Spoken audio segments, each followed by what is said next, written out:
तो किशनगंज के लोग हमें वोट नहीं देंगे, तो उन्होंने आपको गुमराह करने के लिए यहाँ के एक मास्टर को टिकट दिया है। आप मत समझना कि वो टिकट तीर है, वो असल में फूल है, वो असल में फूल है, उसको समझने की जरूरत है। सन 1999 में किशनगंज के लोगों ने एक गलती करी थी, शाहनवाज हुसैन को यहाँ से चुनाव जिताया था। हमारे जो भाई सऊदी अरब जाते थे, हमारे जो भाई कुवैत जाते थे, हमारे जो भाई दिल्ली मुंबई कलकत्ता में काम करते थे, उनसे सवाल होता था कि अरे भाई आप लोगों ने बीजेपी को कैसे वोट दिया। बड़ी शर्मिंदगी महसूस होती थी, हमें भी शर्मिंदगी महसूस होती थी, क्योंकि मैं भी सीमांचल का रहने वाला हूँ। इसलिए मोदी के मास्टर से आपको सावधान रहना है, मोदी के तीर से सावधान रहना है। असल में ये तीर ही कमल का फूल है, कहीं ये हमारी भूल न बन जाए।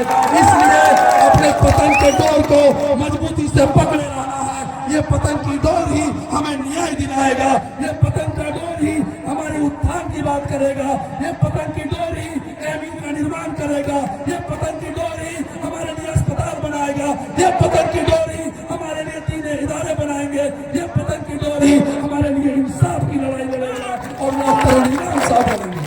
मेरे साथियों, आपके सामने दूसरी चुनौती है कांग्रेस पार्टी। डॉक्टर जावेद साहब के कार्यशैली आपको पता है। डॉक्टर जावेद साहब को इंसानों से ज्यादा जानवर से मोहब्बत है, इसलिए जब उसको सदन में वक्त मिलता है तो वो इंसानों के लिए नहीं, किशनगंज के मतदाताओं के लिए नहीं, बल्कि जानवरों की भलाई के लिए कानून की मांग करता है। मैं पूछना चाहता हूँ, डॉक्टर जावेद, जरा बताना कि आपको किशनगंज की गयूर नौजवानों ने वोट दिया था कि यहाँ के भेड़ बकरियों ने वोट दिया था कि आप जानवरों की कानून बनाने की मांग करते हो? मैं उनसे सवाल करना चाहता हूँ। तीसरी तरफ अख्तरुल ईमान क्यों जरूरी है, मैं संक्षेप में आपको बताना चाहता हूँ। आपको पता होगा, जब हमारे बिहार राज्य में मास्टर मुजाहिद के पार्टी के अध्यक्ष और मुख्यमंत्री नीतीश कुमार ने हमारे तमाम बिहार के सरकारी विद्यालयों में सूर्य नमस्कार का कानून बनाया और कहा कि जो भी बच्चे स्कूल में पढ़ने आएंगे उसको सूर्य नमस्कार करना होगा। उसी बीच से एक शख्स उठता है, उसका नाम अख्तरुल ईमान है। कहता है नीतीश कुमार, हमारे बच्चे ला इलाहा इल्लल्लाह मोहम्मद रसूलुल्लाह को पढ़ने वाले हैं, ये सूर्य नमस्कार नहीं करेंगे। आप देश में सांप्रदायिक काम नहीं करोगे, देश संविधान से चलेगा, सभी को अपने धर्म के साथ देश में इज्जत की जिंदगी गुजारने का हक है। इसके वजह से नीतीश कुमार मजबूर हुए और सूर्य नमस्कार का कानून वापस लाया। इसलिए अख्तरुल ईमान जरूरी है।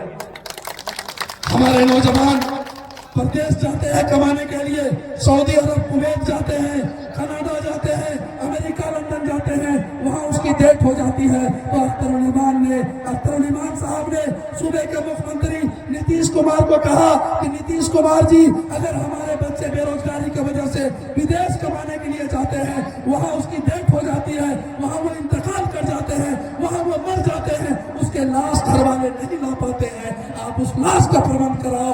आप खुले मन से, आपको कहता हूँ अपना मोबाइल निकालो, यूट्यूब में देखो, उसके नीतीश कुमार के मंत्री ने कहा कि अख्तरुल ईमान साहब, आप बार बार प्रदेश में मरने वाले लोगों का लाश लाने की बात करते थे। लो, मैंने आपके इस वादे को पूरा किया, मैंने आपके बात का ये कानून संशोधन किया।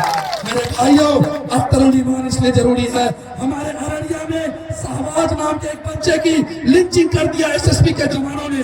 जब शाहबाज की लिंचिंग एसएसपी के जवानों ने कर दिया तो अख्तरुल ईमान साहब ने नीतीश कुमार और तेजस्वी की सरकार को आंख में आंख डालते कहा कि आप तो वादा करते हो कि मुसलमानों के साथ इंसाफ करेंगे, ये आपका कैसा इंसाफ है कि एक शाहबाज नाम के रोजेदार बच्चे को लिंचिंग करके मार दिया जाता है और आपकी पुलिस एसएसपी को गिरफ्तार नहीं करती है। नीतीश सरकार हरकत में आई, नीतीश सरकार को जवाब देना पड़ा और एसएसपी की गिरफ्तारी हुई, परिवार वाले को मुआवजा मिला। इसलिए अख्तरुल ईमान जरूरी है, इसलिए अख्तरुल ईमान जरूरी है। एक बात अंत में बताता रहूं, अख्तरुल ईमान साहब की एक तकरीर आपने सदन में सुना होगा, बिहार विधानसभा सदन में, जब उर्दू का मामला चल रहा था, उर्दू टीटी का मामला चल रहा था, तो वहां पर अख्तरुल ईमान साहब ने कहा था कि मुख्यमंत्री जी, हमको 2005 का मुख्यमंत्री चाहिए, हमको आज संघ का मुख्यमंत्री नहीं चाहिए। मैं आपसे पूछना चाहता हूँ, उर्दू और हिंदी दोनों जुड़वा बहन है, अगर उर्दू को आप मारोगे तो हिंदी खुद ब खुद मर जाएगी, इसलिए उर्दू को मत मारो, उर्दू को मत मारो। नीतीश सरकार खुद ने टेक दिया और उर्दू की बहाली चालू किया, उसी का नाम अख्तर ईमान है, उसी का नाम अख्तर ईमान है। साथियों, आप जंग के मैदान पर भेज रहे हो, जंग के मैदान में सिपाही लड़ेगा, गूंगे नहीं लड़ सकते हैं। जंग के मैदान में मर्द लड़ेगा, जंग के मैदान में हिजड़े नहीं लड़ सकते हैं। इसलिए मैं कहना चाहता हूँ, अख्तर ईमान की क़यादत पर भरोसा कीजिए। बैरिस्टर शुभदीन ओवैसी साहब के हाथ को मजबूत करने के लिए सदन में 3 शेर की जरूरत है। जो मोदी के 300 शेर पर भारी पड़ेगा, उस शख्स का नाम अख्तर ईमान है। तो इसलिए मैं आप लोगों को कहना चाहता हूँ कि 26 तारीख को जब हम मतदान केंद्र पर जाए, उससे पहले आप पूरी तैयारी कर ले कि सब ने दिया है हमको वोट, अब न देंगे उन बेईमानों को वोट, सबके नियत में है खोट, इसलिए अपनी पार्टी अपना वोट के साथ आप लोग जाएंगे। अस्सलाम वालेकुम, अस्सलाम वालेकुम, अस्सलाम वालेकुम। बहुत बहुत शुक्रिया।